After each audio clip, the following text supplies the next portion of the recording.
ডিম আলুর চপ বানানোর জন্য এখানে আমি নিচে ধনেপাতা, কাঁচামরিচ, পেঁয়াজ, টমেটো আর 4টা ডিম আর সিদ্ধ করা আলু, আর এটা দিয়েই আমি বানাবো আর আপনাদের সাথে শেয়ার করবো। আপনারা দেখতে থাকুন কী করে বানাই। তো আমি প্রথমে মরিচগুলো একটু কুচি করে কেটে নিব।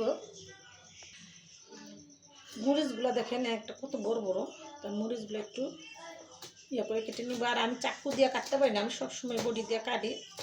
আমার কাটাকাটি আমি বডি দিয়েই করি। একটু মোটা মোটা করে কেটে নিব, এরকম করে কেটে নিব। সিজনালি মরিচ, এই মরিচগুলোর অনেক এখন দাম কম, কিন্তু সিজন যখন না থাকবো তখন এই মরিচগুলোর দাম অনেক হয়ে যাবো। এগুলোতে ঝাল কম, আর মরিচগুলো একদম পাইকা গেছে, টসটসা, একটু ঝালই আছে। তো আমি একটু ঝাল ঝাল করে বানাবো আর আপনাদের সাথে শেয়ার করবো। আমি এগুলো কেটে কুটে আপনাদের সাথে শেয়ার করতেছি, আপনারা দেখতে থাকুন। নিয়ে নেব পেঁয়াজ কেটে।